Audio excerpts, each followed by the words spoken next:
We're back in PyCharm. I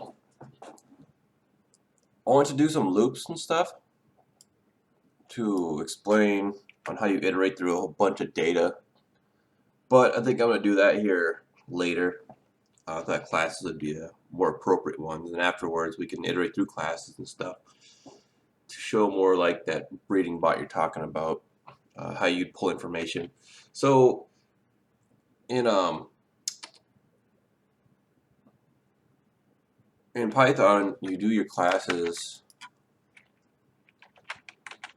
by specifying that it's a class, and then you can do whatever. Like let's just make a person. That's a very good or easy example.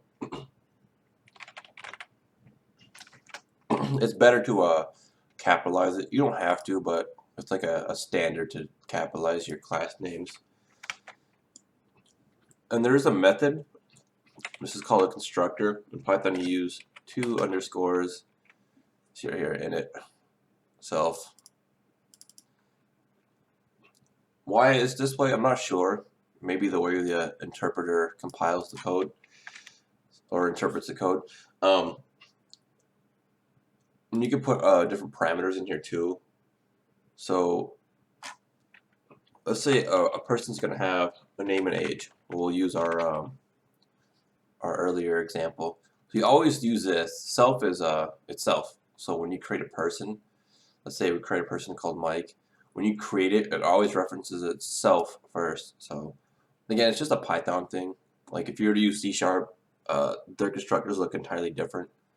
So when you create this, you have your function in it, self, and then whatever you want to put in there. So we'll do name and age right away.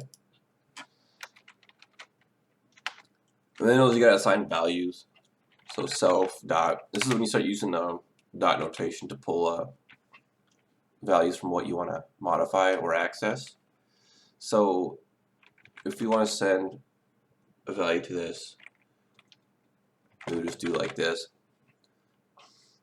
So the name of self will be equal to whatever. We'll just say name because it's going to take this. And we'll do the same for age too.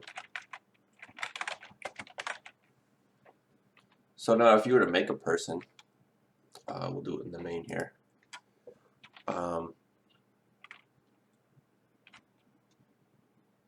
Person, well, let's use a more abstract term. Small person equals, and then you would reference the class person, and then you got to pass the values in. So we're going to pass in a name and an age. So name, you can just use my name here, and then age, again, I am 24, and we've just created a person. It's giving you this because Python, typically you do it like this, but my brain's all kittywampus. Anyways,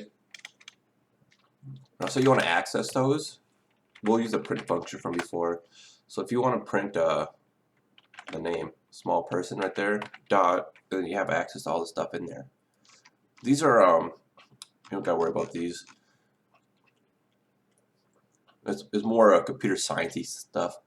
But if you want to access the variables, they usually pop up. Just hitting dot will pop up what you can access. So we'll say name. Look at that. It prints the name by doing this. And you can pass whatever values in here. You can do put big person equals a person,